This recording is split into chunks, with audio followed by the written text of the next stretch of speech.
कृष्णाय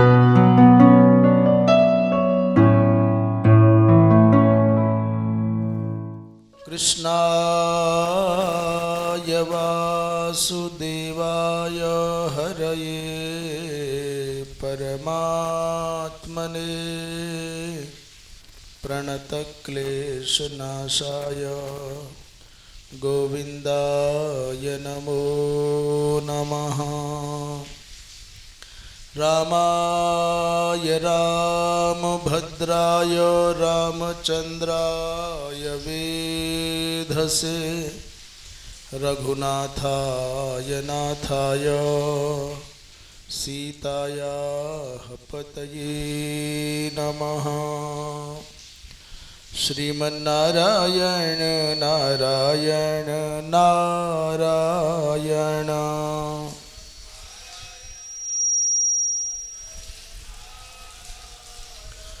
भजमन नारायण नारायण नारायण भजमन।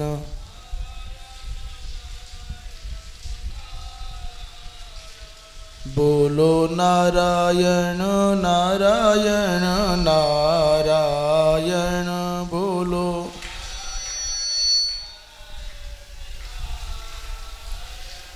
गाओ नारायण नारायण नारायण गाओ।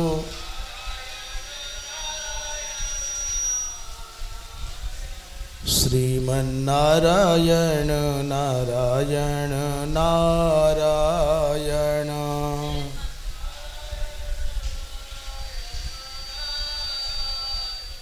भजमन नारायण नारायण नारायण भजमन।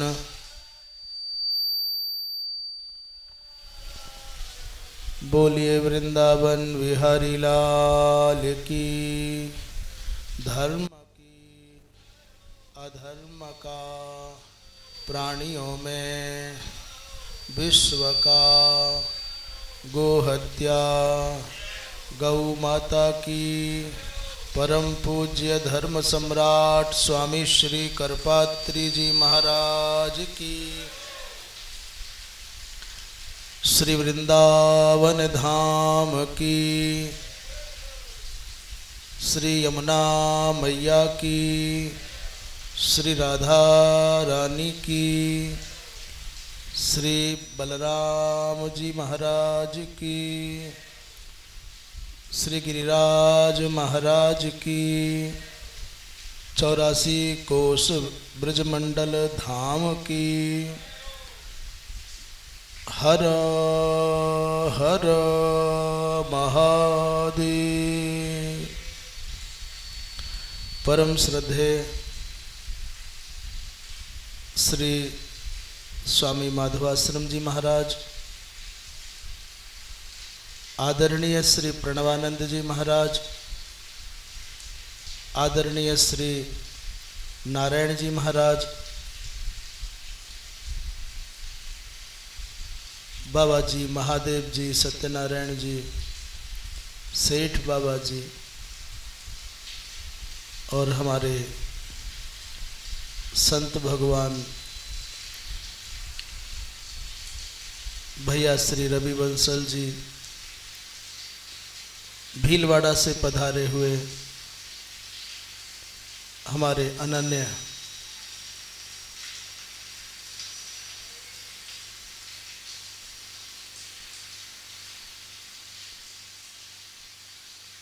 अन्य सभी सुधीजन, संतवाणी चैनल के माध्यम से जहाँ तक ये संदेश पहुँच पा रहा है उस माध्यम से अथवा YouTube चैनल के माध्यम से इस पवित्र कथा के साथ जुड़े हुए सभी भाई बंधु, माताएं, बहनें, कल प्रसंग एक बड़ा विचित्र सा प्रसंग, एक राज्य को अनावृष्टि का अभिशाप प्राप्त हुआ कि 12 वर्षों तक आपके राज्य में वर्षा ना होगी और उसका कारण अन्यत्र तो स्पष्ट नहीं, पर महाभारत में स्पष्ट है कि राजा से वेदज्ञ विद्वानों का अपमान हो गया। हमको बहुत सावधान रहना चाहिए अपने आचार विचार को, अपने व्यवहार को, और सच कहें तो अपनी सांस्कृतिक शिष्टाचार की परंपरा को भूल जाते हैं। संतों को कुछ बोलना पड़े तो बोलने में संकोच नहीं करते, विद्वानों को कुछ बोलना पड़े तो बोलने में संकोच नहीं करते। प्रायशः मंदिर में जो अर्चक की भूमिका में हैं, मंदिरों में जो इनको पुजारी की भूमिका में पाया जाता है, कभी कभी तो कुछ लोग अज्ञान के कारण, असावधानी के कारण उनको बहुत अति सामान्य दृष्टि से देख करके आदेश जैसा देने लग जाएं, अशिष्टता पूर्वक उनके साथ संवाद करने लग जाएं। और कभी कभी ऐसा भी सुनने में आता है कि जैसा नौकर के साथ व्यवहार करते हैं, को उससे भी बदतर व्यवहार करने लग जाए। ट्रस्टी होना, किसी संस्था का सदस्य होना, किसी संस्था में कोई दायित्व, सेवा का दायित्व संभालना, ये गौरव की बात है, ये पुण्य की बात है। पर इसका तात्पर्य ये कभी नहीं हो जाएगा कि आप अधिकृत हो गए हैं किसी का तिरस्कार करने में। कर्मकांड कराने के लिए आचार्य आए, ब्राह्मण देवता नियुक्त हो जाएं, और आप उन पर आप अपनी बात कह सकते हैं, निवेदन की मुद्रा में कह सकते हैं, पर आदेशात्मक कहने लग जाए। हम ये बात इसलिए कहना चाहते हैं कि अनजानेपन में, अज्ञान में, असावधानी में हमसे कोई त्रुटि न हो जाए। हम जा रहे पुण्य कमाने के लिए, बदले में कहीं हम पुण्यों से वंचित न रह जाएं, कहीं किसी संत की, किसी ब्राह्मण की दृष्टि में हमारे प्रति क्षोभ का भाव न आ जाए, जिससे हमको हानि उठानी पड़े। इसलिए विनम्रता पूर्वक अपनी बात रखना, आचार्य के सम्मुख, ब्राह्मण के सम्मुख, संत के सम्मुख, अर्चक के सम्मुख, ये तो कर्तव्य बनता है। पर आदेशात्मकता नहीं होनी चाहिए, अशिष्टता नहीं होनी चाहिए, अभद्रता नहीं होनी चाहिए, अन्यथा अनर्थ होने की संभावनाएं रहती।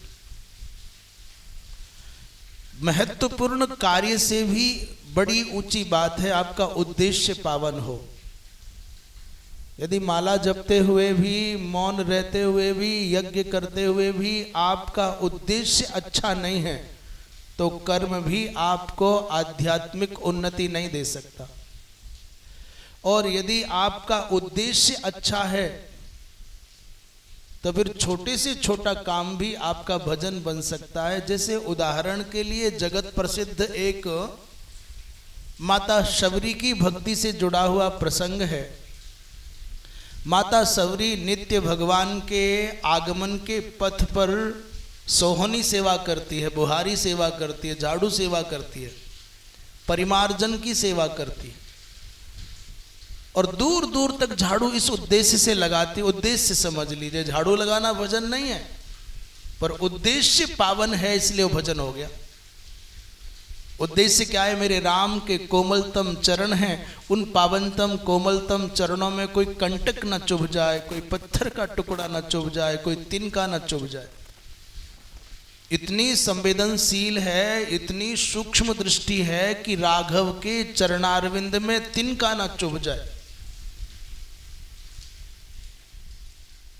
वो उद्देश्य हो गया। भगवान के निमित्त झाड़ू लगाना हो गया तो भजन हो गया। इसलिए हमारा उद्देश्य पावन हो तो आपका सामान्य सा कार्य भी आपकी आराधना बन जाए, भगवान की प्रीति प्रदान करने वाला बन जाए। कल का जो प्रसंग था उसमें अंग देश के राजा के द्वारा ब्राह्मणों के प्रति अपराध हुआ, तिरस्कार हुआ, अपमान हुआ, तो देवराज इंद्र रुष्ट हो गए और 12 वर्षों तक तुम्हारे राज्य में वर्षा न होगी। महाराज, ये जो दुख की घड़ी थी उसका समाधान क्या है? इसलिए समाधान खोजते हुए क्या पाया? बोले समाधान की दृष्टि से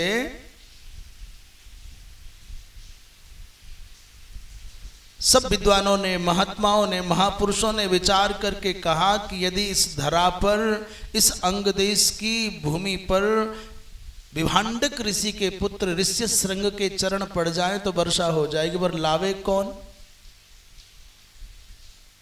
लाने के लिए ना कोई महात्मा, न कोई विद्वान, न कोई उत्तरदायित्व पूर्ण सुविधाएं भोगने वाले समाज से कुछ समाज जिनका बहुत आदर करता है, ऐसे लोग कोई तैयार नहीं हो। और समाज में सबसे अधिक निंद दृष्टि से, हे दृष्टि से जिनको देखा जाता है, ऐसा एक वर्ग तैयार हुआ राष्ट्र भक्ति से भरा हुआ भाव लेकर के। उन्होंने कहा कि हमारा जीवन जाए तो जाए और बचे तो बचे।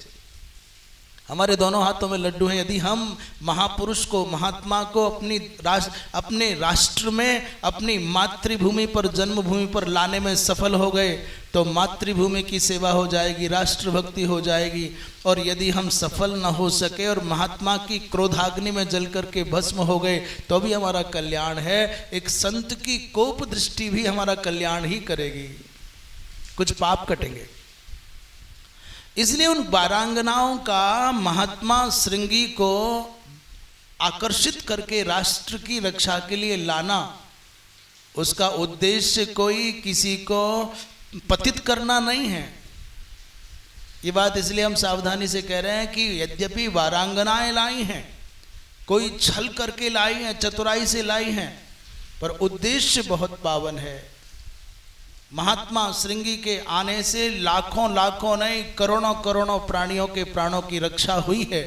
इसलिए उनका वो यद्यपि उस कार्य के करने का ढंग ठीक नहीं लगता, उद्देश्य अच्छा है, इसलिए उद्देश्य भी बड़ा हो गया, कार्य बड़ा हो गया। इसके बाद पांडव वहां से चले, महेंद्र पर्वत पर आए। अच्छा, समुद्र स्नान करने के लिए गए हैं तो यहाँ महाभारत के अनुसार कहा जाता है कि मंत्र के माध्यम से भगवान समुद्र विभूति है भगवान की। जब तक समुद्र का स्तवन नहीं करेंगे तब तक समुद्र को कुशा के द्वारा भी स्पर्श करना निषिद्ध है। ये भगवान की विभूति है। क्या कहना है? बोले श्री नमो विश्वगुप्ताय नमो विश्वपरायते सान्निध्यं कुरु देवेश सागरे लवणाम्भसी। हे विश्वगुप्त, हे विश्वगुप्त, हे विश्वपरायण, हे नारायण, आप लवणों दधि में निवास करें। भगवान की स्तुति कर रहे हैं समुद्र को देख करके। हे विश्व रक्षक, हे विश्वपरायण, हे नारायण, आप इस लवणाम्भसी में, हे देवेश, इस सागर में निवास करें। अर्थात जब मैं स्नान करूं तब केवल सागर न रह जाए, अभी तो नारायण आप नार रूप में, जल रूप में आपका ही स्पर्श पाऊं, आपकी विभूति है, आप में स्नान करूं।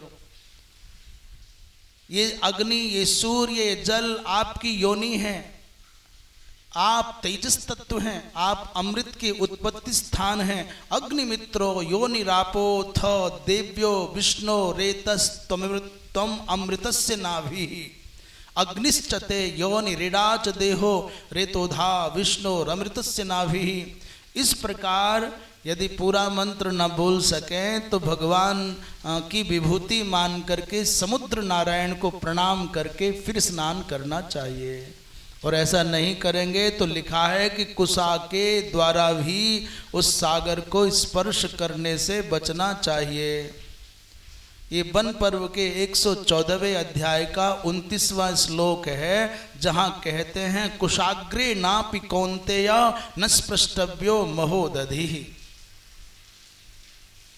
समुद्र को कुशा के द्वारा भी छूने से बचना चाहिए और भगवत विभूति मान करके प्रणाम करके स्नान करने में वो दोष नहीं लगता, अभी तो पुण्य मिलता है। इसके बाद महेंद्र पर्वत पर पहुंचे हैं पांडव लोमस जी महाराज के साथ, और भगवान परशुराम के दर्शन की अभिलाषा है। उस महेंद्र पर्वत पर जाकर रात्रि विश्राम किया। वहाँ परशुराम जी भगवान परशुराम की सेवा में सचिव के रूप में अकृतव्रण नामक ब्रह्मचारी रहते हैं। उनसे पूछा कि भगवान दर्शन कब होगा। उन्होंने कहा प्रत्येक चतुर्दशी और अष्टमी को भगवान परशुराम दर्शन देने के लिए अपनी कंदरा से बाहर आते हैं। प्रत्येक चतुर्दशी और अष्टमी को महेंद्र पर्वत पर चतुर्दशी अष्टमीम च रामम पश्यन्ति तापसाः। और अकृतव्रण कहते हैं पांडवों से धर्मराज से भगवान आपके ऊपर तो हमारे प्रभु की बड़ी विशेष कृपा है। आपकी चर्चा भी विगत सत्र में जब पधारे थे तो आपका स्मरण करते थे। आज आपको कल और मध्य में एक दिन का अंतराय है, परसों आपको भगवान का दर्शन होगा। धर्मराज ने कहा भगवान आप तो प्रभु के सानिध्य में बहुत सुदीर्घ काल से रहते हैं, आप कृपया परशुराम जी महाराज का वृत्तांत सुनाइए, उनकी कथा सुनाइए। अकृतव्रण कहते हैं हे धर्मज्ञ, हे धर्मराज, है वंशी एक सहस्रार्जुन नाम का कार्तिवीर्य नाम का एक राजा था जो भगवान विष्णु की विभूति माना जाता है। उसके 1000 भुजाएं हैं और वो भुजाएं भी भगवान दत्तात्रेय की कृपा से प्राप्त हुई। दत्तात्रेय प्रसादेन। महाराज ऐसा अद्भुत वो सक्षम, ऐसा अद्भुत सामर्थ्यशाली राजा है कि स्वर्ण के विमान पर बैठ करके लोक लोकांतरों का परिभ्रमण करता।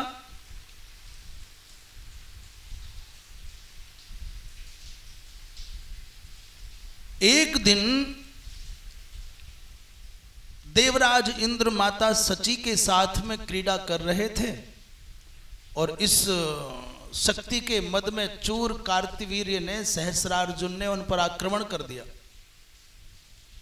सची सहायं क्रीडंतम धर्षयामास बासवम। और केवल आक्रमण नहीं किया, आप ही तो देवराज इंद्र को पराजित भी कर दिया। बेचारे कुछ ना कर सके इंद्र। देवराज इंद्र ने रो करके भगवान नारायण से निवेदन किया, प्रभु देखिए इसकी मूर्खता का कोई अंत। कभी कभी व्यक्ति शक्ति के मद में अथवा समय का खेल समझ लीजिए चूर हो जाता है, अंधा हो जाता है। एक ऐसा नशा उसकी बुद्धि पर, उसके विवेक पर चढ़ जाता है, उसे फिर पता नहीं चलता कि मैं कर क्या रहा हूं और कर क्यों रहा हूं। कुछ भी बोलना, कुछ भी कर देना, किसी का भी अपमान कर देना। उसी समय भगवान विष्णु ने प्रतिज्ञा कर ली, ततस्तु भगवान देवः शक्रेण सहितस्तदा कार्तिवीर्य विनाशार्थम मंत्रयामास भारत। उसी समय भगवान नारायण समझ गए अब इसकी उत्थान की सीमा का अंत हो गया, अब इसका पतन प्रारंभ हो गया। जब अपना अनुकूल समय हो तो अपना व्यवहार अच्छा रखो, अपना स्वभाव अच्छा रखो, विनयी बन करके रहो। आप अनुकूल समय में अपनी चलती के समय पर जितना सद्व्यवहार करेंगे, जितना लोगों को अपने सद्भाव से, स्वभाव से प्रसन्न रखेंगे, ये उस दिन काम आएगी ये खेती जब आपका समय कमजोर होगा। समय सबका एक जैसा नहीं रहता है, कभी ना कभी जीवन में उतार चढ़ाव आते हैं।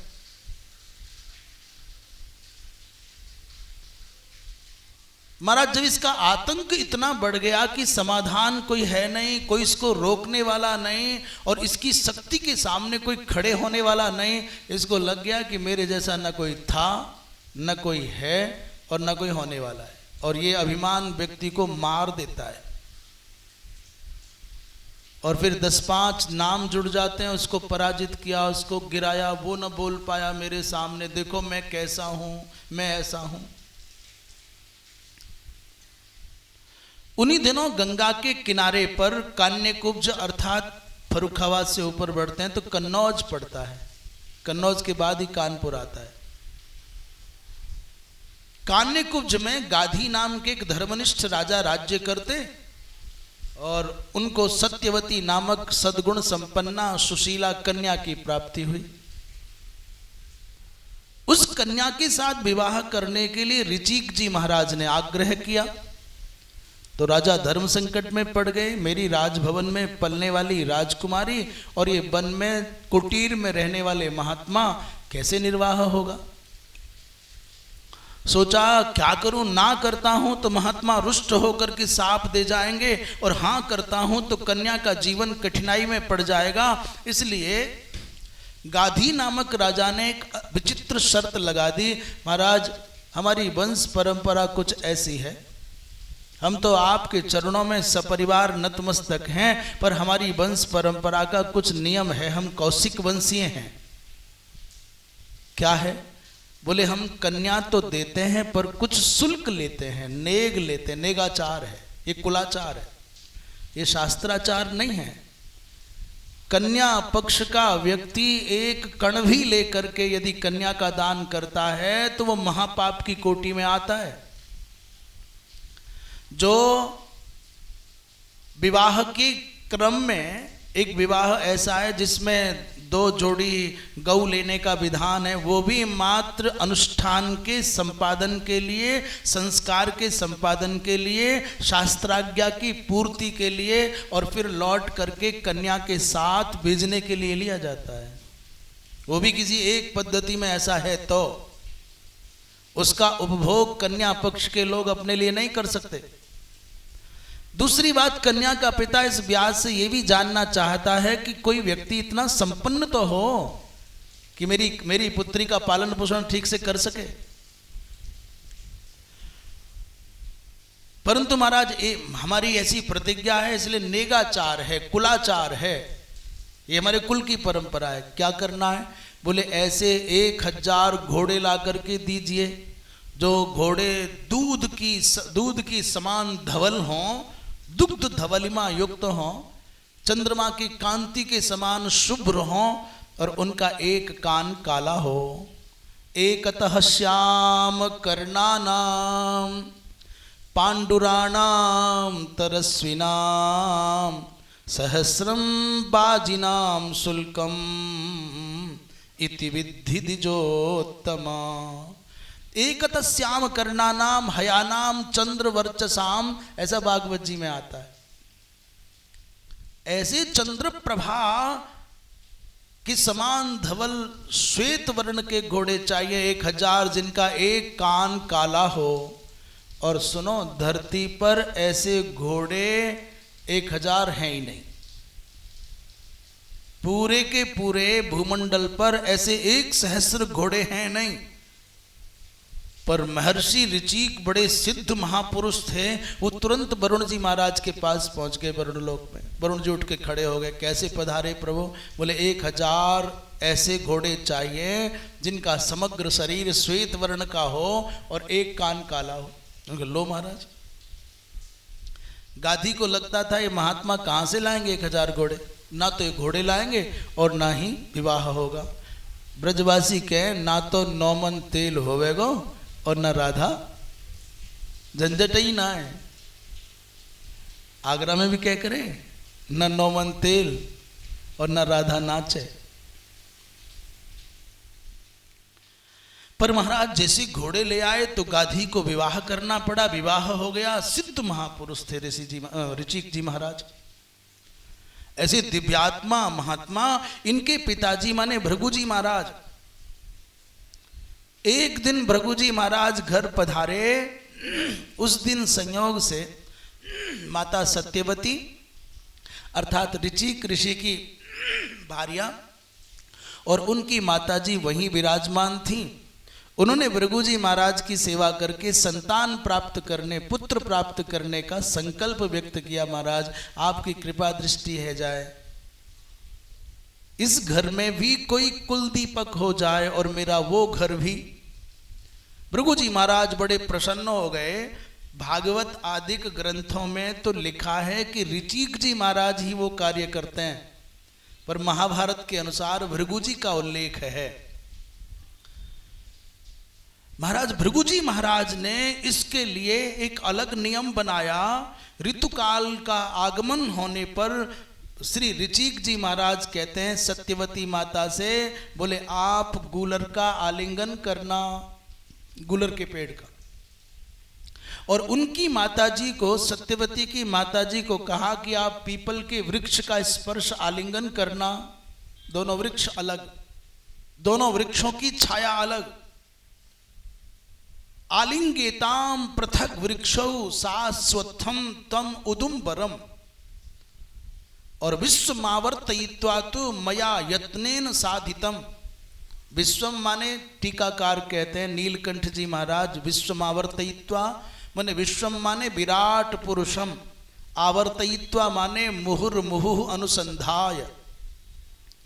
एतयोश्चर्वोः भक्षणेन विश्व सृष्टि तुल्यौ पुत्रौ भविष्यतः। मैं जो चरु पकाने जा रहा हूं, उस चरु का प्राशन करने से आप दोनों को विश्व सृष्टा अर्थात ब्रह्मा जी के समान प्रभावशाली पुत्रों की प्राप्ति होगी। अथवा विश्वम माने विराट पुरुषम अर्थात तत्सत्ता प्रतिपादकम वेदम आवर्तयित्वा मुहु मुहु। वैदिक समग्र वैदिक संहिताओं के मंत्र भाग का अनुसंधान करके, आलोडन करके ऐसे मंत्रों का एक समूह तैयार किया जिनमें समग्र मंत्रों में ब्राह्म तेज की अभिवृद्धि करने की क्षमता थी। और एक ऐसे मंत्र भाग को तैयार किया जिसमें छात्र तेज को बढ़ाने की क्षमता थी। इसलिए संविधाएं भी भिन्न हैं, पात्र भी भिन्न हैं, वृक्ष भी भिन्न हैं और चरु भी भिन्न है। महात्मा तो चरु पका करके चले गए कहीं अन्यत्र स्नानादि करने, और माताओं ने परस्पर, सत्यवती और उनकी माताजी ने इशारा करके कहा कि चरु भी बदल लेते हैं और वृक्ष का आलिंगन भी बदल लेते हैं। माताजी ने कहा कि लाली तेरे लिए जो चरु पकाया है कुछ विशेष होगा, वो मुझे दे दे, और तू पीपल का वृक्ष स्पर्श कर ले और मैं औदुंबर कर लूं। महाराज दोनों ने अभिमंत्रित आलिंगने चरौ चैवम चक्रतुस्ते विपर्ययम। दोनों ने विपर्य कर लिया, माने परिवर्तन कर लिया।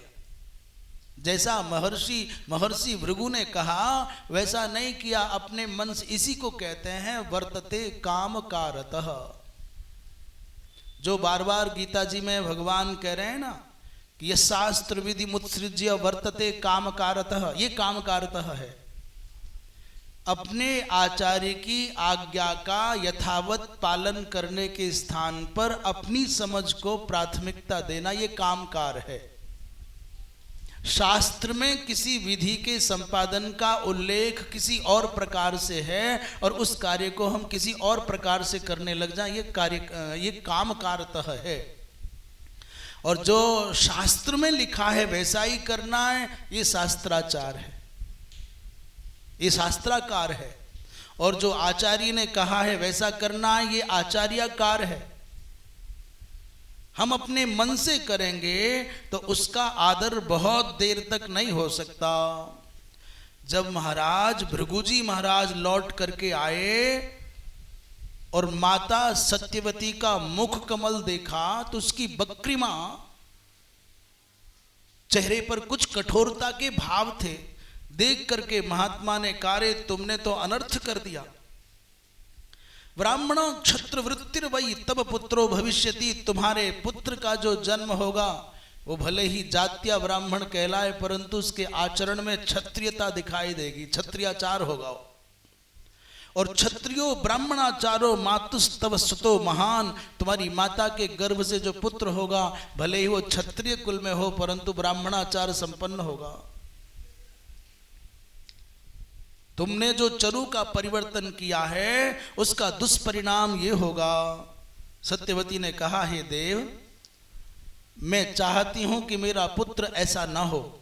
तो महात्मा भृगुजी ने, नमे पुत्रो भवेत ईदृक् कामम पौत्रो भवेद इति, भले ही पौत्र हो जाए। भृगुजी महाराज ने कहा, अच्छा ठीक है, तुम्हारा पौत्र वैसा हो जाएगा। इसलिए माता सत्यवती के अंक से महर्षि जमदग्नि का प्रादुर्भाव हुआ। बड़े शांत, बड़े सौम्य, बड़े तपस्वी, बड़े सिद्ध महापुरुष पुत्र के रूप में। और उधर सत्यवती की माताजी को जो पुत्र हुआ उसका नाम हुआ विश्वामित्र। विश्वामित्र क्षत्रिय होने पर भी माता छत्राणी है, फिर भी अपने जीवन के उत्तरार्ध में बड़े उच्च कोटि के तपस्वी बन करके उस यज्ञीय प्रभाव के कारण महाराज ब्रह्मर्षि हो गए। लोग कहते हैं कि इसी जन्म में ऐसे ही आप कुछ भी बदलाव ला सकते हो। आज तक घोड़ा बेचारा, आज तक कोई गधा खच्चर तो बना ही नहीं है, इसी जन्म में घोड़ा तो बने कैसे? जाति का परिवर्तन आप अपनी मर्जी से नहीं कर सकते, और कर नहीं सकते माने हो ही नहीं सकता। कितने लोग आजकल डार्विन के सिद्धांत का आश्रय लेकर के कहते हैं नहीं भाई हो जाएगा कैसे, बोले वन मानुष की पूंछ घिस गई तो वो बंदर से मनुष्य बन गया। हम आज बंदर पकड़वा दें, वृंदावन में बहुत हैं, बैठ करके पूंछ घिसो एक आध मनुष्य बना दो। 2 साल 10 साल बैठे बैठे बंदर पकड़ के पूंछ घिसते रहो छत पे, और शायद बन जाए कोई मनुष्य। कहीं पूंछों के घिसने से यदि, मुझे तो लगता है बंदरों की पूंछ घिसने के चक्कर में मनुष्य बंदर और हो जाएगा, उसी के जैसी किलकारी भरने लग जाएगा और उसी के तरह छलांग करने लग जाएगा।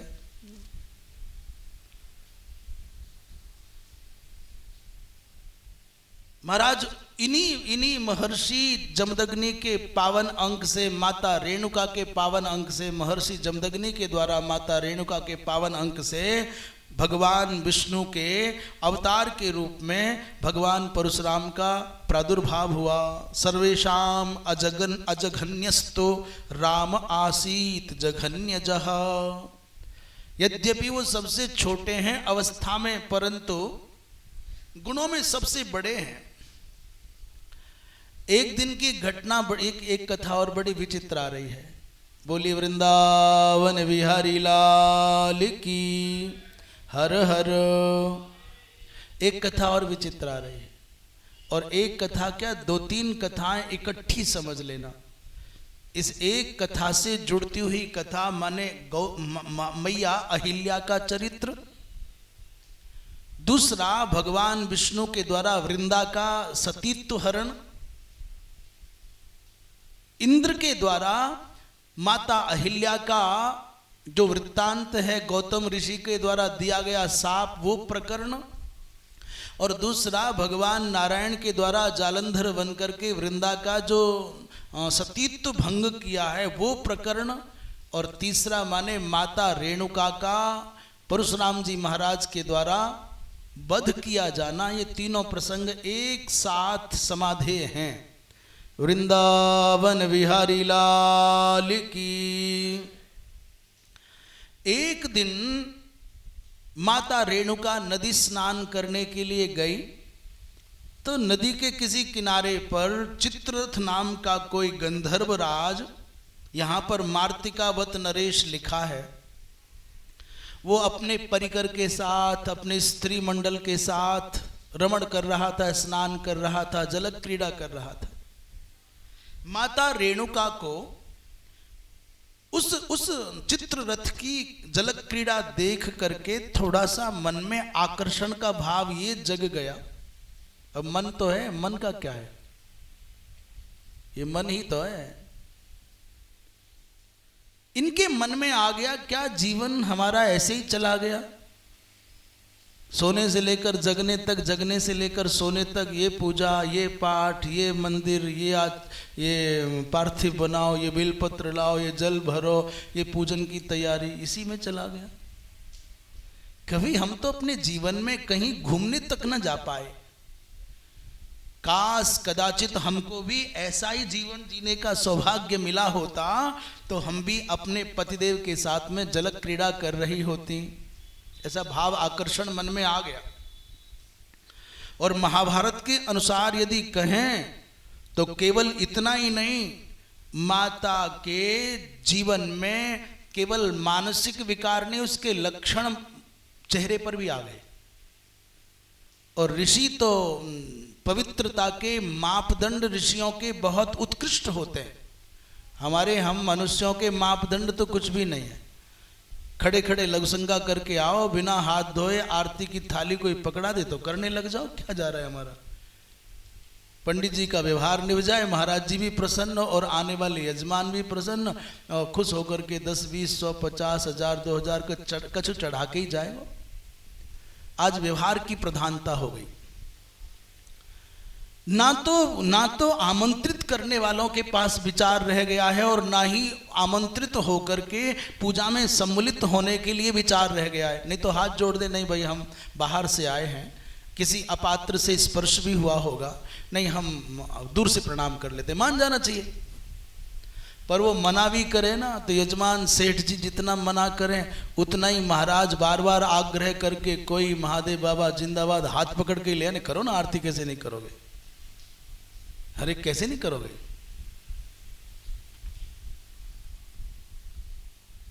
ऋषियों की पवित्रता का मापदंड है मानसिक स्तर पर आपके विकार आ गया तो फिर शारीरिक स्तर तो गौण है, उससे तो हो ही जाना है, उसे कौन रोकेगा। कोई व्यक्ति अपने बाह्य इंद्रियों को संयम में रख करके मन से अभिचार करता है तो फिर उसको पतित होने से कोई दुनिया में बचा नहीं सकता। इसलिए अपने मानसिक केंद्र पर, अपने एकांतिक चिंतन के केंद्र पर भगवान की स्मृति हो, भगवान की लीलाओं का ध्यान चले, नाम जप चले।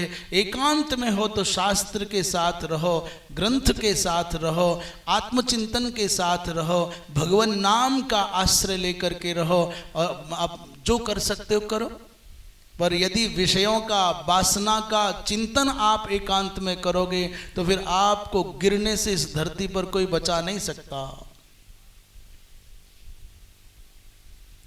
इसलिए एकांत में आत्मचिंतन करे, शास्त्र चिंतन करे, नाम जप करे, भगवत ध्यान करे, पर कभी भी विषयों का चिंतन ना करे।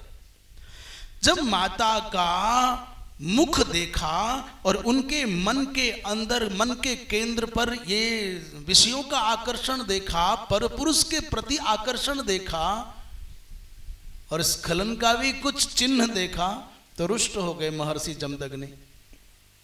इतनी ऊंचाई पर जीवन जीने का सौभाग्य मिला, माने ऐसा आध्यात्मिकता के शिखर पर तुम जी रहे हो और आपके आचरण में पतन ऐसा है, निंद्य कर्म ऐसा है। इसलिए अपने ज्येष्ठ पुत्रों से कहा इसको मार दो। उन्होंने कहा हम माता जी को नहीं मारते।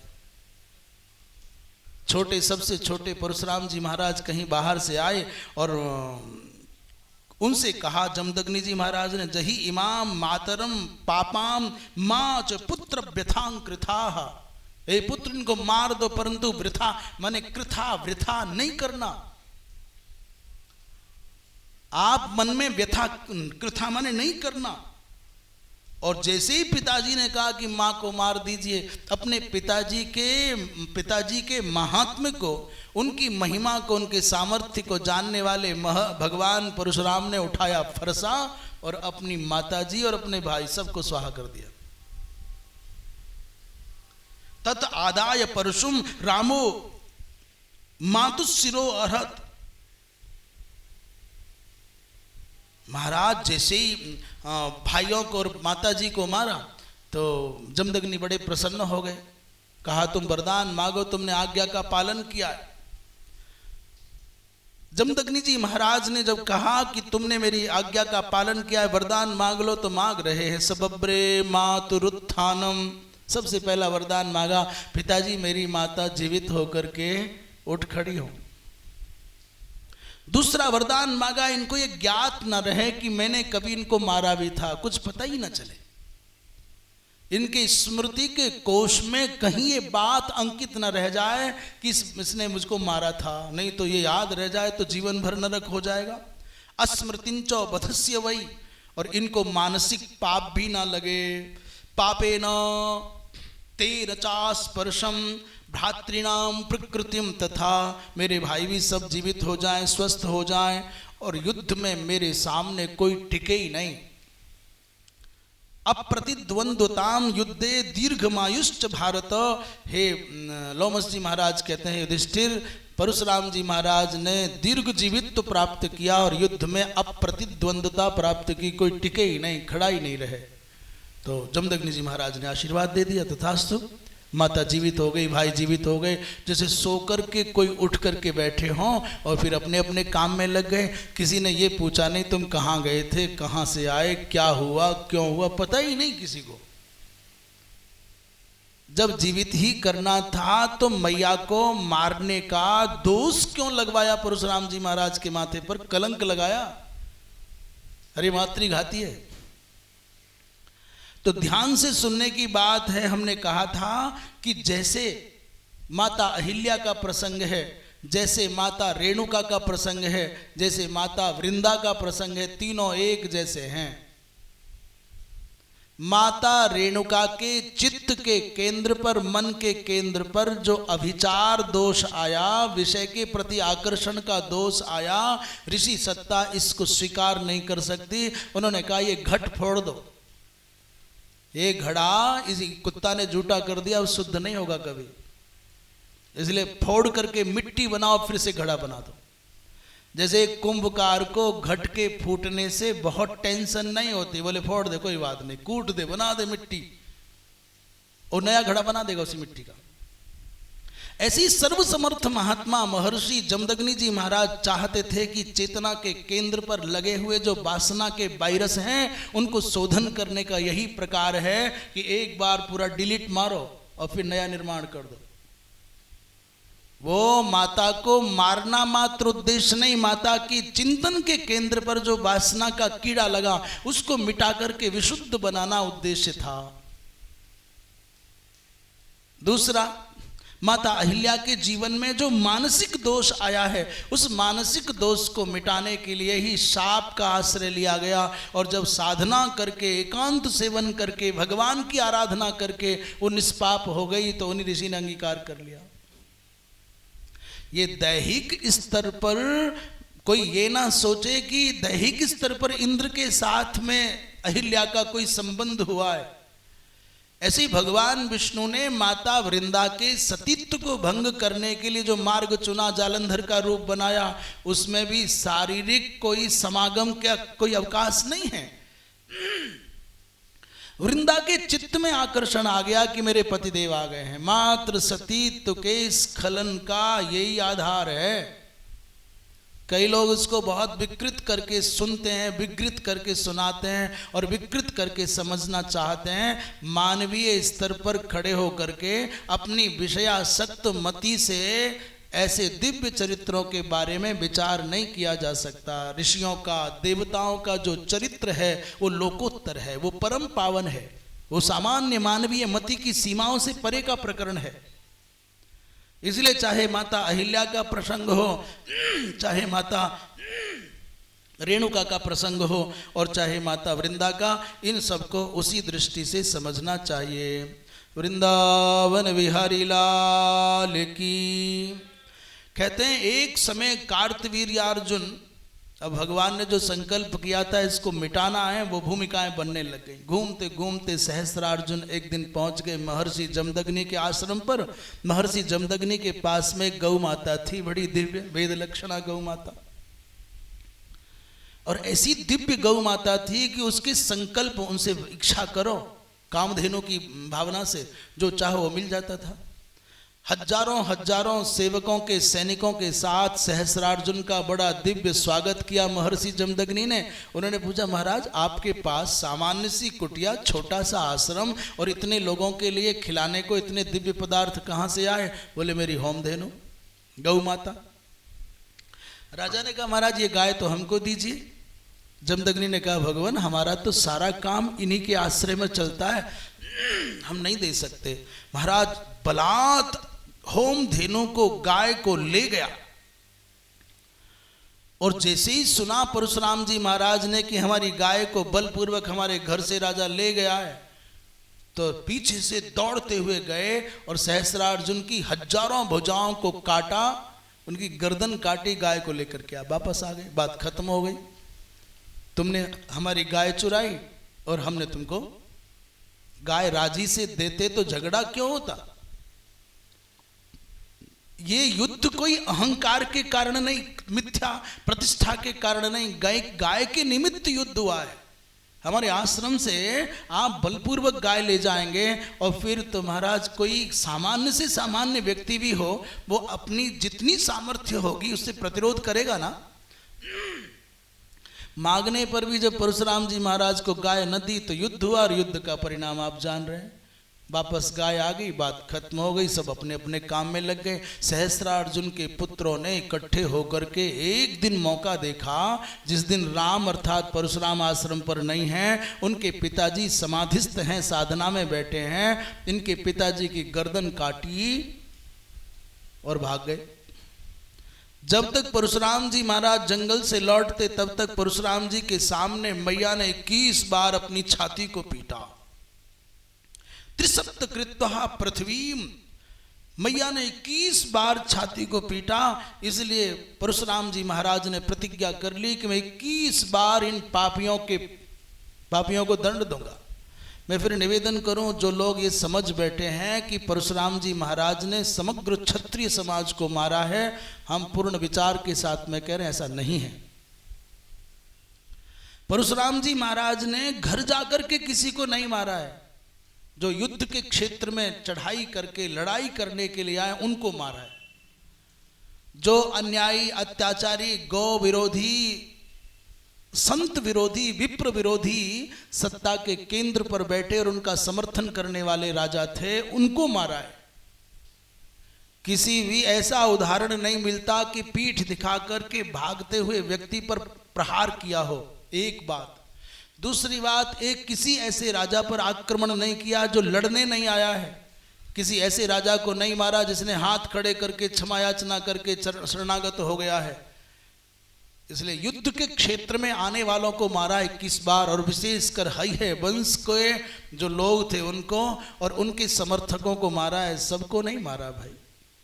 और यदि सब राजा मार दिए गए होते तो जनक जी महाराज कैसे रह जाते, या दशरथ जी महाराज कैसे रह जाते, अथवा जनक जी के यहाँ पर सीता जी के स्वयंवर में जो असंख्य राजाओं के आगमन की बात है वो कैसे ठहर जाते।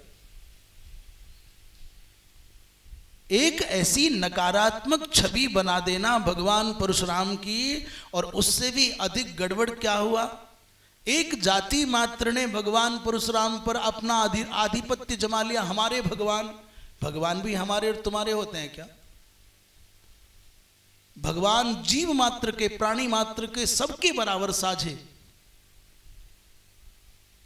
इसलिए परशुराम जी महाराज के ऊपर जो एक ठप्पा लगा है कि क्षत्रिय हंता है, ऐसा पूरा नहीं है। हाँ, जो धर्म विरोधी शासन तंत्र था और जो अत्याचार का समर्थन करने वाला राज समाज था, जो है वंशीय राजकुमारों के साथ बार बार लड़ने के लिए आता था, उनका अंत किया है। और भगवान के अवतार का उद्देश्य ही यही है। कोई लोग कहते हैं साहब कुछ ना कुछ तो गड़बड़ थी, उसी समय रावण का आतंक भी पनप रहा था, परशुराम जी ने रावण को क्यों नहीं मारा? जो जिस कार्य के, लक्ष्य के, उद्देश्य के आपूर्ति के लिए आया है उनका वो कार्य संपन्न होना चाहिए। जैसे ही कार्य संपन्न हुआ, परशुराम जी महाराज सेवानिवृत्त हो गए और भगवान राम प्रभावी हो गए। अगला काम राम करेंगे, सारा ही काम परशुराम जी कर देंगे, तो फिर राम जी अवतार क्यों लेंगे भाई? वृंदावन विहारी लाल की हर हर। परशुराम जी महाराज का माता का वध करना, ये धर्म की दृष्टि से देखा जाए कि अधर्म की दृष्टि से, तो इसको सामान्यतः इतना देखो कि अपने पिता की अप्रतिम सामर्थ्य को परशुराम जी महाराज जानते, और जानते हैं कि मैं इनकी आज्ञा का पालन करूंगा तो आज्ञा पालन करने का पुण्य तो मिलेगा ही मिलेगा, और बदले में मैं निवेदन करूंगा तो मैया जीवित भी हो जाएगी। दोनों पक्षों में उनका लाभ है। परशुराम जी महाराज स्वयं त्रिकालज्ञ हैं, इसलिए उन पर जन्म मृत्यु का कोई प्रभाव नहीं पड़ता, इसलिए शंका नहीं करनी चाहिए। इसके बाद परशुराम जी महाराज का दर्शन करके, उनका कृपाशीर्वाद पाकर के पांडव आगे बढ़े, गोदावरी में स्नान किया। ये गोदावरी जो गंगा है, दक्षिण भारत माने महाराष्ट्र में त्र्यंबकेश्वरम से उनका प्रादुर्भाव है। ये गोदावरी गंगा गौतम महर्षि की तपस्या का मूर्तिमंत प्रमाण है। उन्हीं की साधना के बल पर भगवती माँ गंगा गोदावरी बनकर के प्रकट हुई। उसके बाद अगस्त्य तीर्थ करके पांडव प्रभास तीर्थ में आए हैं। तीर्थम प्रभासम समुपा जगाम। प्रभाषक क्षेत्र में आकर के धर्मराज युधिष्ठिर ने अनवरत अखंड 12 दिन तक केवल जल और केवल वायु पी करके व्रत किया। प्रभास में आकर के धर्मराज युधिष्ठिर केवल द्वादशाहम जल वायु भक्षः तपो तेपे और धर्म भृताम वरिष्ठः। उस समय धर्मराज थोड़े दुर्बल से हो गए, कृश हो गए।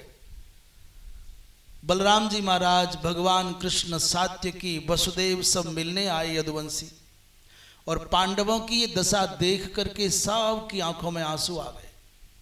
कहाँ कुछ दिन पहले राजसूय यज्ञ करके पूरी धरती पर पांडवों की कीर्ति पताका फहराई जाती थी, और आज ये दशा हो गई कि जंगल जंगल भटक रहे हैं। बलराम जी महाराज बोले, लाला मोय तो ऐसे लगे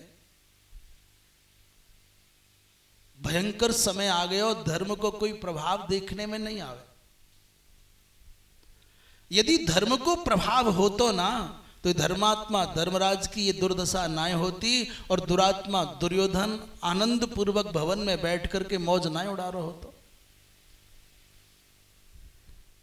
न कृष्ण धर्मश्चरितो भवाय युधिष्ठिरो यत्र जही महात्मा।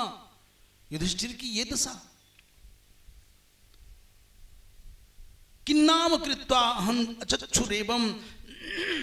और मोय तो लगे कि यह धृतराष्ट्र की बुद्धि बहुत खराब है गई। एक विवेकशील व्यक्ति विचार करता है कि आज मेरे जीवन में जो दुख है उसका कारण क्या है। ये आज अंधा है तो इसको कभी विचार नहीं करना आता कि मैं अंधा क्यों हुआ, मेरे नेत्र क्यों छिने, और आज अंधा होकर के भी पाप करता है तो आगे फल क्या मिलेगा। पूर्वस्मिन जन्मनि अहम किम दुष्कृतम कृतवान अस्मि। पिछले जन्म में मैंने कौन सा पाप किया जो इस जन्म में अंधा हूं, और आज फिर रागत द्वेष की आग में झुलसा हुआ धृतराष्ट्र अनर्थ करता है, तो इसका पाप आगे कितना भारी भोगना पड़ेगा। और कृष्ण, मैं तो समझता हूं इस भीम की गर्जना को सुनकर के इन पांडवों इन कौरवों के वस्त्र शिथिल हो जाएं। श्रुत्वैव शब्दम हि वृकोदरस्य और मुंचन्ति सैन्यानि सकृत समुद्र। हम तो पूरी बात नहीं कह रहे, संस्कृत जो जान रहे होंगे वो पूरी बात समझ रहे होंगे। हिंदी में तो इतना ही समझ लो कि वस्त्रों का शिथिल हो जाना या वस्त्रों का आर्द्र हो जाना, गीला हो जाना। भीम की गर्जना इतनी भयंकर होती थी कि पर पक्ष के सैनिकों के वस्त्र गीले हो जाते। इतने में सब समझ लीजिए, इससे अधिक मत कहलाइए। सात्यकी आवेश में आकर के कहते हैं, महाराज मेरा तो मत है अभी हम सब यदुवंशी इकट्ठे होकर के चलें, मेरे गुरुदेव अर्जुन की भी आवश्यकता नहीं है। गोविंद आप साथ में हो, दादा बलराम साथ में हो, और भीम की गदा साथ में हो, मैं अकेला अर्जुन की कमी नहीं महसूस होने दूंगा। आज ही अभी भले ही सामने भीष्म हो अथवा द्रोण हो, हम सब आक्रमण करके धर्मराज को राजा बना देते हैं। जब तक अर्जुन लौट करके आए तब तक तो महाराज उनको, आज अंग्रेजी में एक शब्द कहते हैं सरप्राइज, अर्जुन लौट करके आए तो उनको ऐसा दिव्य दृश्य देखने को मिले। मेरा मत कहता है अभी चलते हैं। भगवान कृष्ण ने समझा समय की उर्दू में कहते हैं नजाकत, समय की परिस्थिति को जाना और कहा भाई कहते तो सात्यकी तुम ठीक हो और बलराम जी भी सहमत हैं, परंतु एक बात बताओ, क्या धर्मराज तुम्हारे इस निर्णय को स्वीकार करेंगे? धर्मराज वहीं बैठे। मेरा मत है कि धर्मराज कभी भी 13 वर्ष से पहले कोई तिनका भी तोड़ने नहीं देंगे। इसे उर्दू में कहते हैं मुद्दई सुस्त और गवाह चुस्त। समर्थक तो बहुत जोर जोर से झंडा डंडा लिए घूम रहे हैं, पर जो मुख्य व्यक्ति वो मौन होकर के बैठा है। धर्मराज ने कहा न येष कामान, भगवान कृष्ण कहते हैं न येष कामान न भयान न लोभात।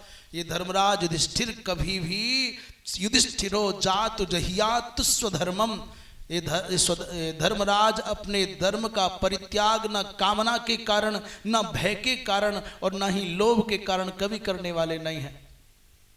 धर्मराज प्रसन्न होकर के कहने लगे, भगवान मैं आपके मन को अच्छे से समझता हूं और केवल आप हो इस धरती पर जो मेरे मन को ठीक से समझ पाते हो। इस सृष्टि में आज तक मेरे मन को कृष्णस्तु माम वेद यथा वदेकः और कृष्णंच वेदाह मथो यथावत, मैं कृष्ण के मन को जानता हूं, कृष्ण मेरे मनोभावों को जानते हैं, इसलिए भगवान यथा समय पराक्रम के साथ अपना भागांश लेंगे, अभी प्रतीक्षा करो। धर्मराज ने सबके उत्साह को शांत किया, सबके आवेश और आक्रोश को शांत किया और सब यदुवंशी पांडवों से विदा लेकर के लौट गए हैं अपने अपने स्थानों पर। लोमस जी महाराज के नेतृत्व में पांडव चल कर के पयोशनी और उसके बाद नर्मदा जी में स्नान करते हैं। लोमस जी महाराज कहते हैं, धर्मराज ये जिस स्थान पर हम वर्तमान में आए हैं ये महर्षि भृगुपुत्र च्यवन का स्थान है। ये वही जगह है जहाँ महर्षि च्यवन ने सुदीर्घ काल तक तपस्या की तो उनके शरीर के ऊपर दीमकों ने बावी बना दी थी।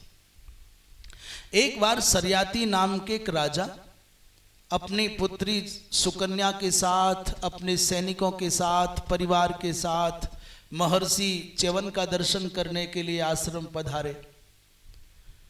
छोटी अवस्था की चंचल मन वाली माता सुकन्या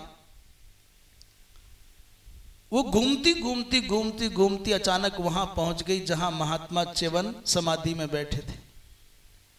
ऊपर से बल्मीक का, बावी का जो स्वरूप बना था उसमें से छोटी छोटी दो आंखें टिमटिमाती थीं। वो कुछ चमकती हुई वस्तु समझ करके सुकन्या ने कांटा तोड़ा और उसमें चुभा दिया। बस कौतुक, बस क्या चीज है, क्या चमक रहा है, देखूं तो। महाराज संयोग ऐसा बना कि सीधा आंखों पर लगा और आंखों से रुधिर की धारा गई और आंखें ज्योति रहित हो गई। और जैसे ही महात्मा च्यवन के नेत्र गए पूरी सेना का मूत्र और मल अवरोध हो गया। राजा चिंतित हो गए, महात्मा की शरण में गए, क्षमा मांगने लगे। महात्मा ने कहा एक ही शर्त पर क्षमा होगी, अब सुकन्या को सेवा में छोड़ जाओ। छंस्यामि महीपाल सत्य में तद ब्रवीमि ते, सच कहता हूं यदि आप सुकन्या को छोड़ जाते हैं अर्थात कन्यादान के रूप में मुझे अर्पित कर देते हैं तो क्षमा किया जा सकता है, अन्यथा नहीं होगा। महाराज राजा करते क्या करते?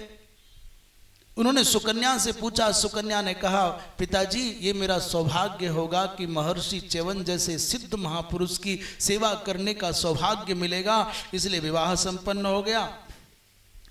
बड़ी निष्ठा और बड़ी श्रद्धा के साथ मैया सुकन्या महात्मा च्यवन की सेवा करती। एक दिन उनकी परीक्षा लेने के लिए अश्विनी कुमार पधार गए। अश्विनी कुमारों ने कहा देवी तुम इस जंगल में वृद्ध महात्मा के साथ में पड़ी हो, आपका दिव्य सौंदर्य तो स्वर्गलोक में रमण करने योग्य है, किसी देवता का वर्ण करो। उस सुकन्या ने कहा महाराज दोबारा ये बात बोलना नहीं, आपको हमारे बारे में पता नहीं है। उस सुकन्या ने कहा कि खबरदार इसके आगे तुमने एक शब्द भी बोला तो तुमको शाप देकर के भस्म कर सकती हूं। ततो मुहूर्ता दुस्तीर्णा मुहूर्तादुत्तीर्णा सर्वे ते। महाराज उन्होंने कहा देवी हम तो केवल आपके मनोभाव की परीक्षा करने आए, आपको विचलित करने नहीं आए। हम अत्यंत प्रसन्न हैं, हम अश्विनी कुमार हैं, मांग लो क्या मांगती हो। उन्होंने कहा महाराज मुझको आपसे कुछ नहीं चाहिए, जो कुछ आप देना भी चाहते हो तो उन्होंने कहा हम तुम्हारे पति को जवान बना दें, तुम्हारे पति के नेत्र वापस दिलवा दें। माता सुकन्या ने कहा भगवान क्षमा करें, ये सब बातें मुझसे करने की आवश्यकता नहीं, जो कुछ लेना देना है मेरे पतिदेव के पास चलो।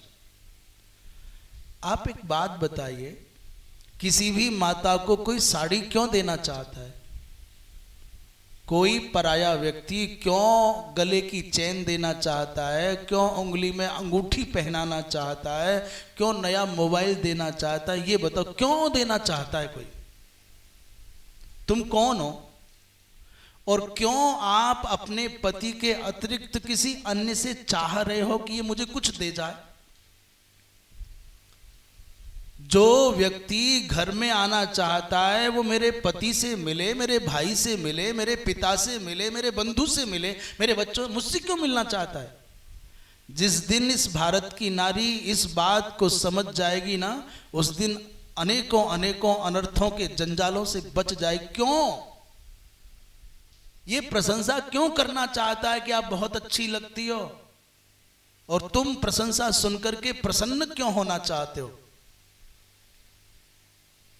माता सुकन्या का जो ये निर्णय है, ये आदर्श भारतीय नारी के निमित्त बहुत उत्तम कोटि का निर्णय है। महाराज, जो लेन देन करना वहीं जाओ, यहां नहीं। आप ये मुझको क्यों कहना चाहते हो कि आपके पति को यौवन, आपके पति को दृष्टि देना है तो उन्हीं को दीजिए ना। आप में ऐसा क्या है कोई कहे कि साहब मैं तुमको इतनी दक्षिणा दूंगा, मैं तुमको वस्त्र दिलवा दूंगा, मैं तुमको ये करवा दूंगा? तुम कौन हो? उसके गुरु लगते हो? ये जो ठग होते हैं, जो चोर होते हैं, जो छली होते हैं, वो इस तरह की पद्धतियों का आश्रय लेते हैं। तेरे लिए वस्त्र, तेरे लिए मैं मुकुट पहना दूं, तेरे गले में माला पहना दूं, तुझे ये दे दूं, तुझे वो करवा दूं। आप कौन हो? ये आपका मूल्यांकन नहीं, आपकी निष्ठा का मूल्य आंका जा रहा है। आप कितने में बिक सकते हैं? आप अपना क्या मूल्य लगाते हैं आपके ऊपर निर्भर करता है, चंद नोटों पर। और ये वास्तव में इस देश को जो धोखा खाना पड़ा, ये बाहर के शत्रुओं से नहीं खाना पड़ा, घर के कुछ लोभियों के कारण ही देश जब जब परतंत्र हुआ तो कुछ लोग थे जो बिके। अन्यथा मुट्ठी भर मुगल आए और मुट्ठी भर ये अंग्रेज आए और यहां पर शासन करके चले गए। लोग अपनी निष्ठाओं का विक्रय करने वाले थे, इसलिए तुम्हारे राष्ट्र पराधीन हुए, तुम अंधेरों में हार गए। तुम युद्ध के मैदान में नहीं हारे, हम गद्दारों के कारण हारे। कोई व्यक्ति आपकी प्रशंसा करता है और आप जहां रहते हो वहां की निंदा करता है, उद्देश्य क्या है आपकी समझ में नहीं आता। और आप समझते हो कि हमारा बहुत ध्यान रखा जाता है, आपकी कीमत लगाई जाती है, आपको खरीदा जा रहा है, और आप अपने धर्म को, अपनी निष्ठा को बेच रहे। महाराज अश्विनी कुमारों ने महर्षि च्यवन से कहा कि भगवान आइए सरोवर में स्नान करिए।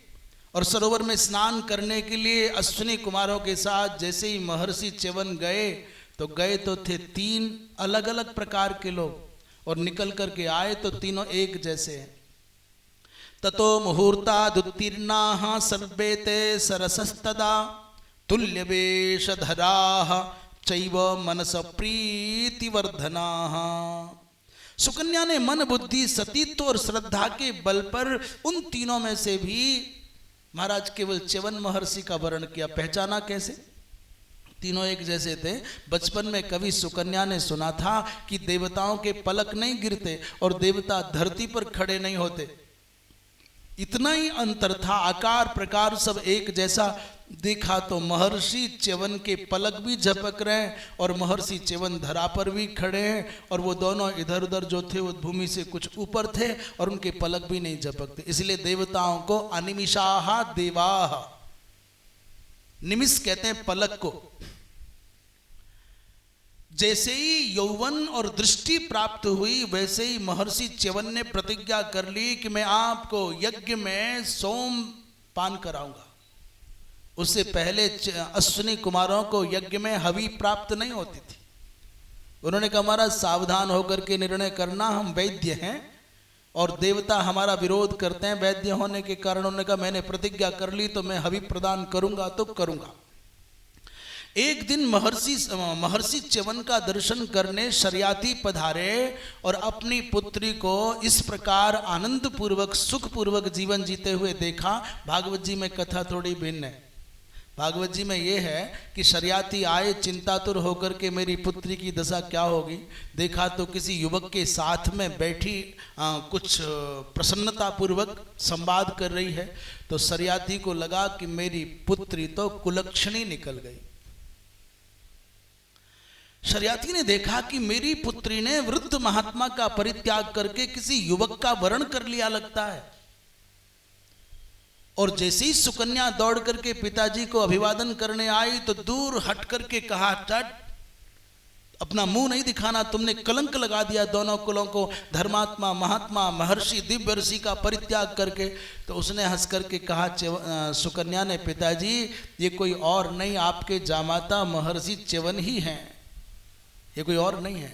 शर्याती ने कहा, पुत्री ऐसा कैसे? परंतु ये कथा महाभारत में उतनी नहीं है।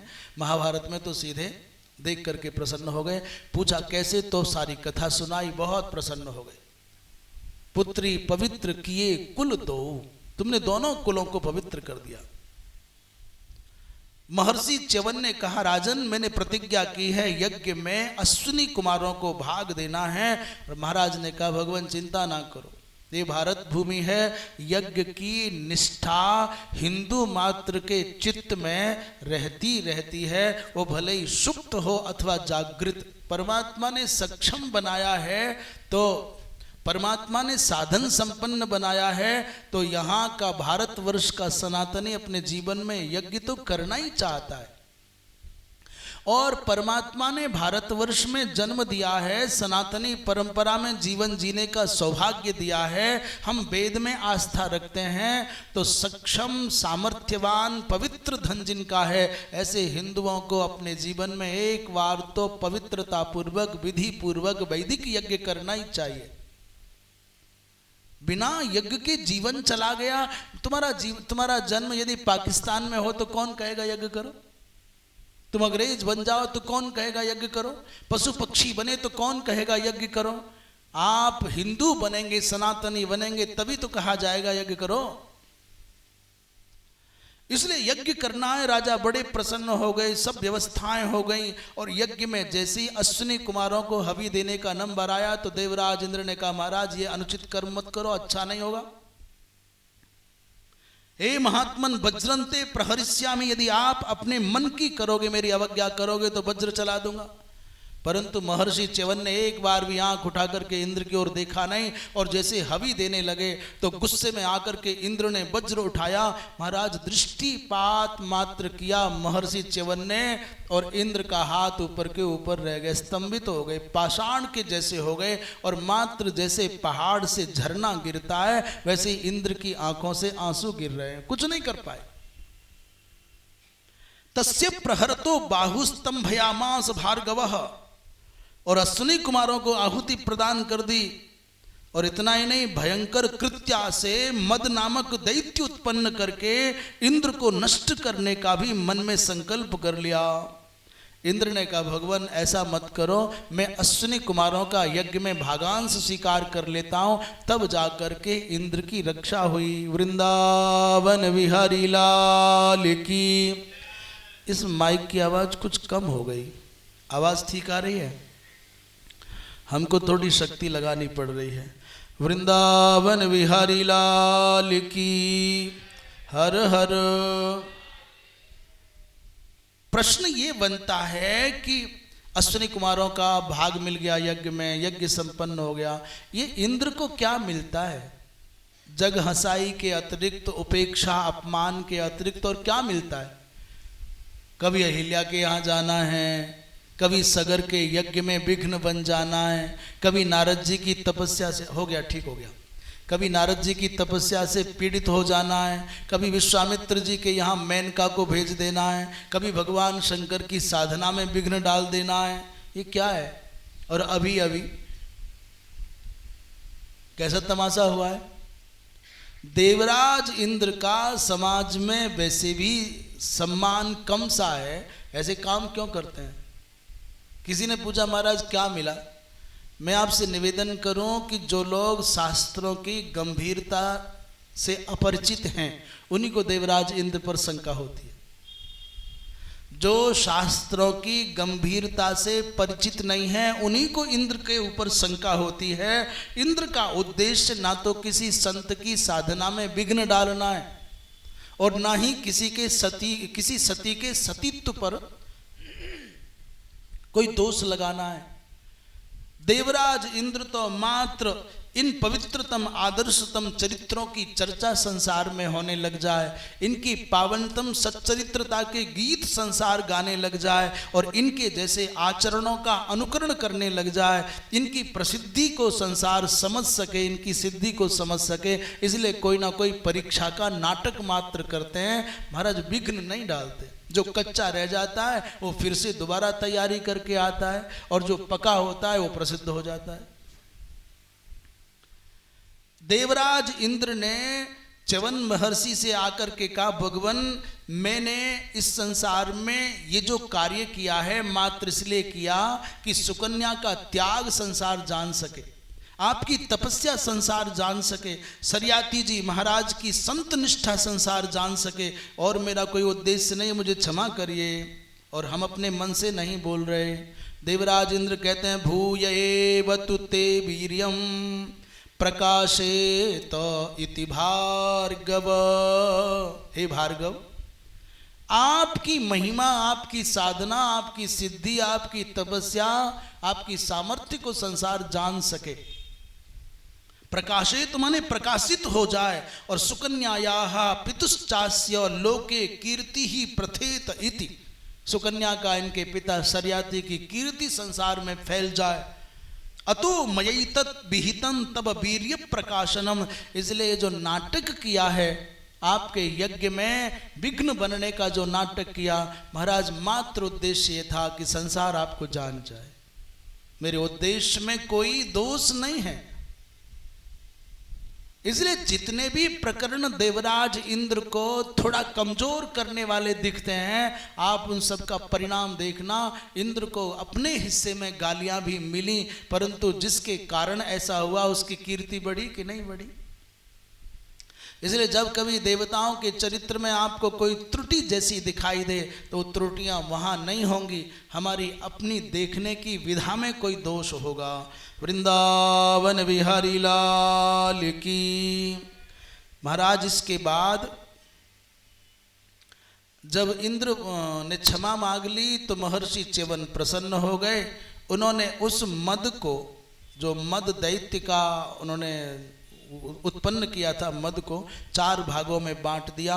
व्यभिचार, दूसरा मदिरोपलक्षित नशीले पदार्थ, और तीसरा द्यूतोपलक्षित सकल सट्टा लाटरी जुआ जो भी है ऐसा व्यवहार, और चौथा माने मृगया व्यास से अनैतिक सकल जीव हिंसा। अर्थात वही जो राजर्षि परीक्षित ने कलयुग के रहने के लिए 4 स्थान दिए, वैसा ही द्यूतम पानम स्त्रियसूना, वही 4 स्थानों पर मद को बांट दिया। इसके बाद लोमस ऋषि जी के साथ धर्मराज युधिष्ठिर च्यवन आश्रम में स्नान करके आए यमुना के किनारे। और ये यमुना का किनारा महाराज ऐसा अद्भुत है, सकल पाप और भय का हरण करने वाली मैया यमुना, इनके तट पर बड़े बड़े असंख्य असंख्य दिव्याति दिव्य यज्ञ हुए। मानधाता ने भी तो यज्ञ किए, परंतु यहाँ दुष्यंत के पुत्र भरत ने बड़े बड़े विशाल विशाल यज्ञ किए। इक्ष्वाकु वंश में एक युवनाश्व नाम के राजा हुए, उनको कोई संतान नहीं थी। उन्होंने महर्षि च्यवन से कहा, भगवान कोई पुत्र हो जाए, तो महर्षि च्यवन ने पुत्रेष्टि यज्ञ करने का संकल्प कर लिया। आओ राजन, उपासना करें, आराधना करें। एक दिन अपने दिव्य मंत्रों से अभिमंत्रित करके कुछ जल एक घट में रख दिया। प्रातःकाल उस विधा के यज्ञीय भाग के अनुसार महारानी को पिला देंगे। रात्रि को राजा को युवनाश्व को लगी जोर की प्यास, उन्होंने सेवकों को बुलाया, अरे कोई है, पर कोई आया ही नहीं। जोर की प्यास लगी, पानी कहीं मिला नहीं, तो वो हाथ में वही कलश आ गया जिसको दिव्य मंत्रों से अभिमंत्रित किया गया था। और तीव्र प्यास लगी तो गटर गटर गटर सब पी करके घड़ा धर दिया। सवेरे देखा तो जो अभिमंत्रित जल वाला कलश था वो औंधा पड़ा हुआ है खाली। आप सोचो, यज्ञ कर रहे और बड़े परिश्रम से अरणि मंथन करके अग्नि स्थापना हुई, रात्रि को हवन किया और रात को सब सो गए। सवेरे पहुंचे तो कहो यज्ञ कुंड में अग्नि नहीं है। अब क्या हो? अब दोबारा अरणि मंथन कौन करे? जग हसाई कौन कराए? असावधानी से ऐसा भी हो जाता है। अरे जल कौन पी गया, जल कहाँ गया? महाराज युवनाथ ने कहा भगवान मुझे तो बहुत जोर की प्यास लगी, मुझको ज्ञात नहीं था, मैं पी गया। महात्मा जी ने कहा भगवान को जो अभीष्ट हो अब तेरे ही गर्भ से पुत्र होगा। उसने जल्दी से अपने पेट पर हाथ फेरा, गुरु ऐसे कैसे हो सकता है पुरुष के? बोले अब तो मंत्र का बल है भाई।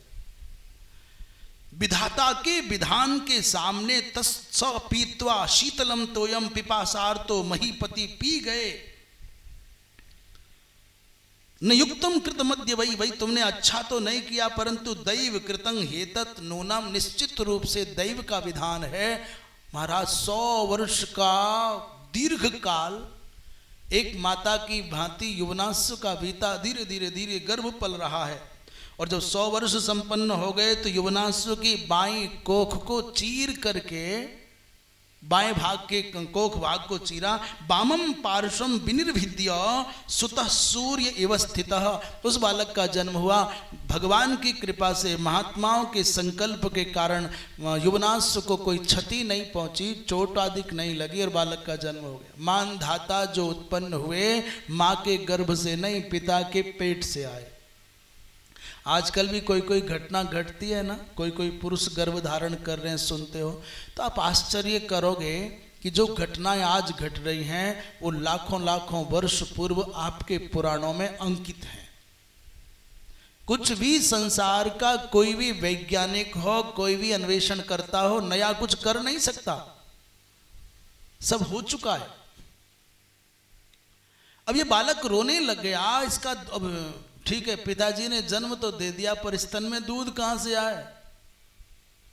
बालक रो रहा था। देवराज इंद्र आ गए, अपनी तर्जनी अंगुली उस बालक के मुख में देकर के कहा माम अयन धास्यति, ये मेरी अंगुली के माध्यम से, अमृत श्रावणी अंगुली के माध्यम से इसका पोषण होगा, इसीलिए इस बालक का नाम मानधाता हो गया।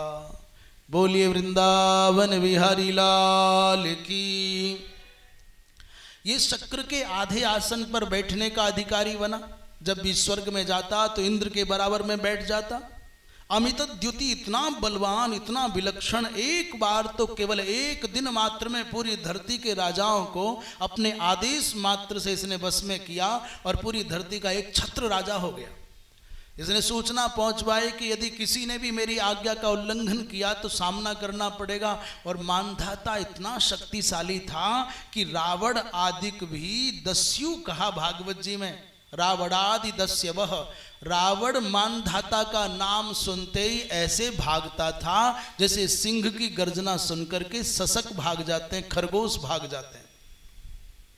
इसके बाद धर्मराज यहाँ स्नान करके आगे बढ़ते हैं। एक सोमक नाम के राजा का बड़ा विलक्षण चरित्र है। एक राजा ने संतान प्राप्त करने के लिए 100 विवाह किए पर पुत्र ना हुआ।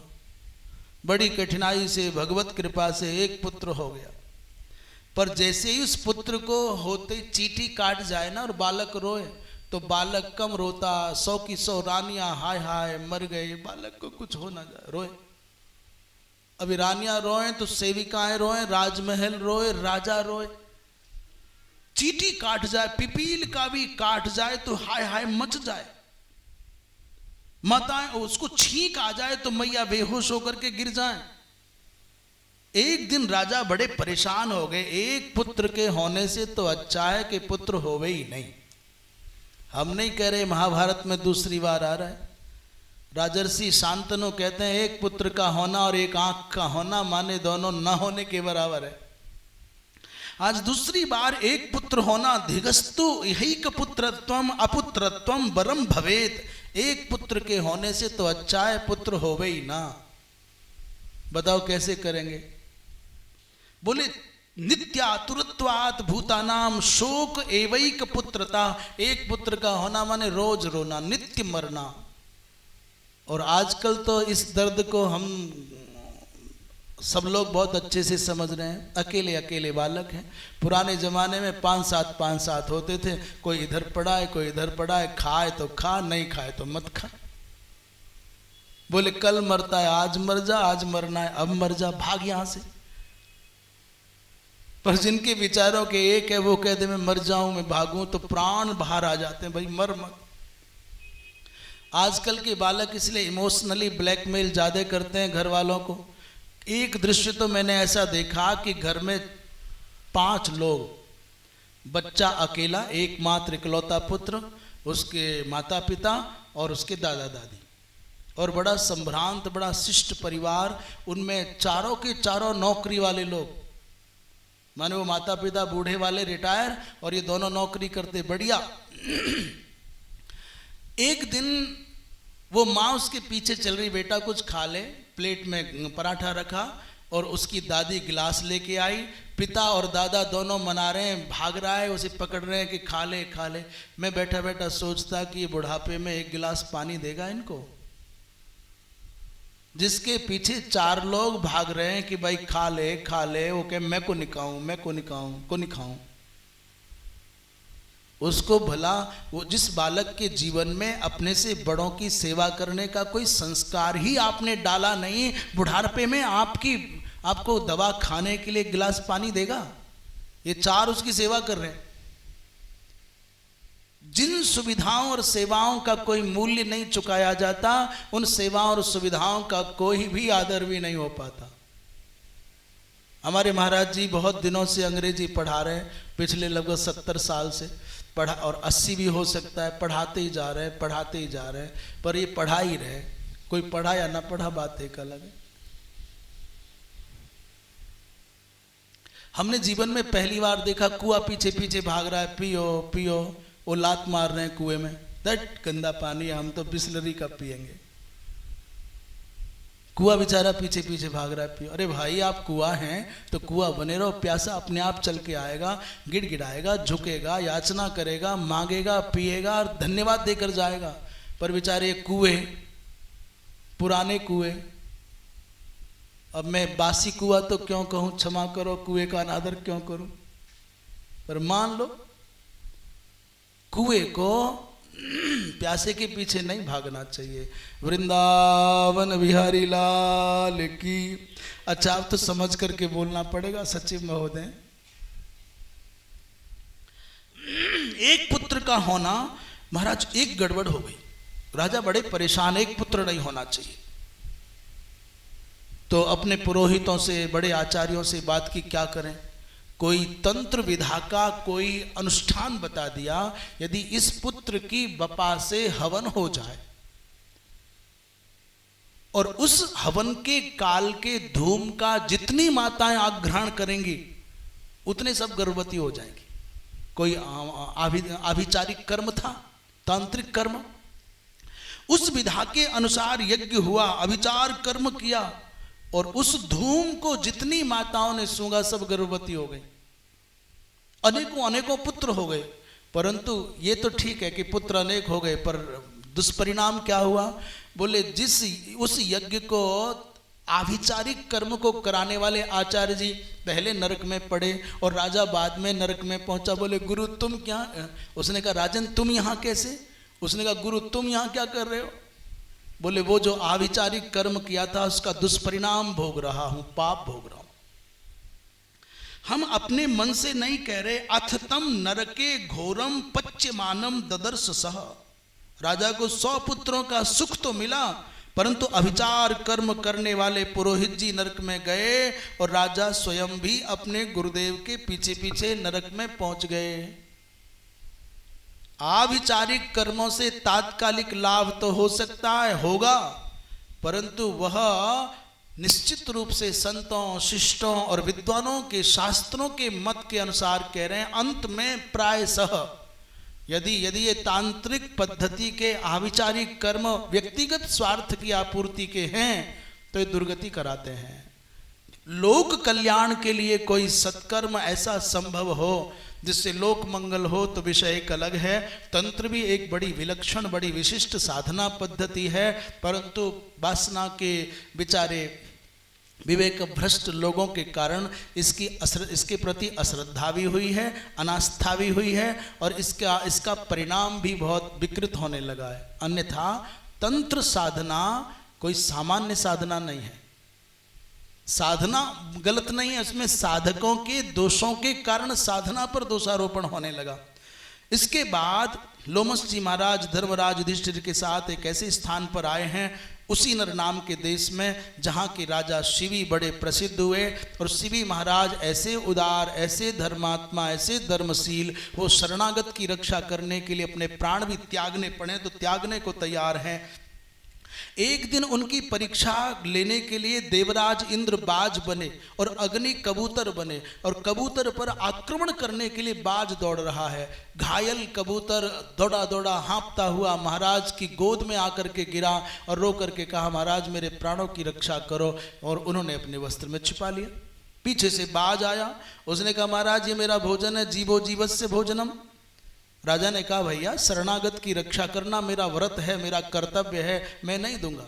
उसने कहा, राजन इसके बिना मैं मर जाऊंगा, मेरे बिना मेरा परिवार मर जाएगा, अनेकों अनेकों जीवों का जीवन जाएगा, आपको महापाप लगेगा। एक के प्राण बचाने के चक्कर में अनेकों के प्राण जाएंगे, बोलो कितना पाप मिलेगा। राजा ने कहा, भाई कोई और भोजन चुन लो। अंत में विचार विमर्श करके कहा कि यदि तुम चाहते हो यदि आप चाहते हो तो राजन अपना मांस मुझको दे दीजिए। तराजू के एक पलड़े पर वो कबूतर रखा गया और दूसरे पलड़े पर राजा एक पक्षी के प्राणों की रक्षा करने के लिए अपने शरीर का मांस काट करके रखता जाता है। धीरे धीरे धीरे धीरे पूरे शरीर का मांस चला गया, परंतु कबूतर के बराबर मांस ना हुआ। छोटा सा कबूतर और पूरा राजा का मांस चढ़ गया। अंत में जब बात न बनी तो राजा स्वयं पूरा का पूरा तराजू पर आरोह स्वयं तुलाम पूरे बैठ गए। और जैसे ही राजा कबूतर के बराबर में बैठे, अर्थात तराजू पर बैठे, तो आकाश मंडल से पुष्पों की वृष्टि हो गई। उस बाज के स्थान पर देवराज इंद्र खड़े हो गए, कबूतर के स्थान पर अग्निदेव आ गए। कहा, राजन तुम बहुत धर्मात्मा धर्मशील हो, तुम्हारे जैसी शरणागत वत्सलता हमने कहीं नहीं देखी। महाराज ये ऐसा स्थान है, वृंदावन बिहारी लाल की। लोमस जी महाराज कहते हैं, धर्मराज इसके आगे जो दिव्य स्थान है वो श्वेत केतु का आश्रम है। और ये श्वेत केतु कौन?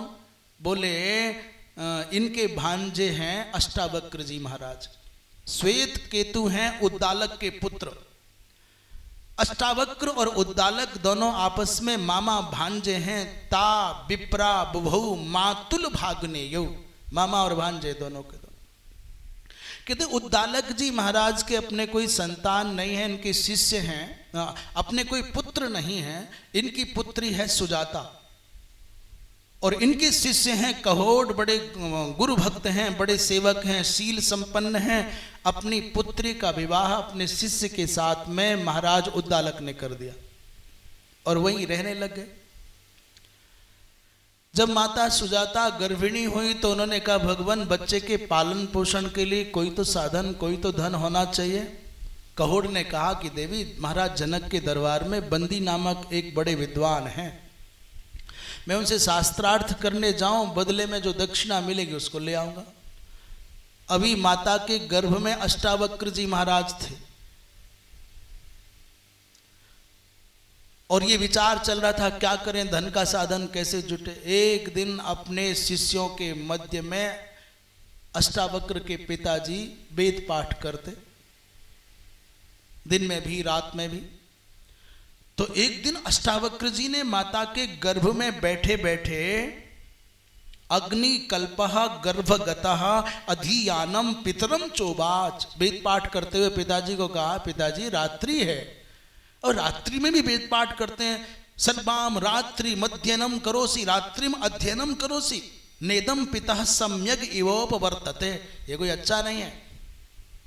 और जैसे महाराज पुत्र माने गर्भगत जीव ने पिता को टोका तो उनको बड़ा अपमान लगा। और गुस्से में भर करके कहा कि अरे दुष्ट, तुमने 8 बार मुझको टोका है, जाओ तुम 8 अंगों से वक्र होकर के उत्पन्न हो गए, इसलिए अष्टावक्र नाम पड़ा। ये माता के गर्भ में थे, तभी महाराज कहोड गए बंदी के साथ शास्त्रार्थ करने, और शास्त्रार्थ में पराजित हो गए। बंदी का नियम था, जो शास्त्रार्थ में पराजित हो जाएगा उसको पानी में डुबा दूंगा। वो पानी में डुबा देते। पिता लौटे नहीं, इनका जन्म हो गया। ये उद्दालक को अपना नाना को अपना पिता मानते, और उद्दालक के पुत्र श्वेत केतु माने मामा को अपना भाई मानते। सुजाता माँ है, इसलिए पिताजी कहते उनको भैया कहते, जबकि थे नाना मामा। 12 वर्ष ये समय धीरे धीरे बीत गया। किसी ने ये नहीं बताया कि तुम्हारे पिता बंदी के सामने शास्त्रार्थ करते हुए पराजित हुए, पानी में डुबाए गए। एक दिन उद्दालक की गोद में ये दौहित्र माने अष्टावक्र जी महाराज बैठे थे। 8 अंगों से टेढ़े थे, कुबड़े थे, बड़े आराम से बैठे। श्वेत केतु का मन था कि मैं मेरे पिताजी की गोद में बैठूं, बचपन की घटना है, इसलिए उसने गुस्से में आकर के हाथ पकड़ करके अष्टावक्र को खींचा और कहा, तेरे पिता की गोद नहीं है, ये मेरे पिताजी की गोद है, हट यहां से। अष्टावक्रम पितुरंके निषन्नम आकर्षत गृह्य पाणौ रुदंतम और नायम तवांक पितुरित्युक्तवांश्च। महाराज ऐसा कह करके अष्टावक्र को हाथ पकड़ करके खींच के नीचे गिरा दिया। रोते हुए अष्टावक्र ने मैया से कहा, माँ मेरे पिताजी कौन है? जिस प्रश्न से मैया सुजाता डरती थी वही प्रश्न सामने आ गया। आंखों के आगे अंधेरा छा गया। क्या करूं, इस बालक को कैसे बताऊं पिता कौन है? उसने कहा, बेटा मैं विचार करके कल बताऊंगी, अब तो देर हो गई। वृंदावन बिहारी लाल की।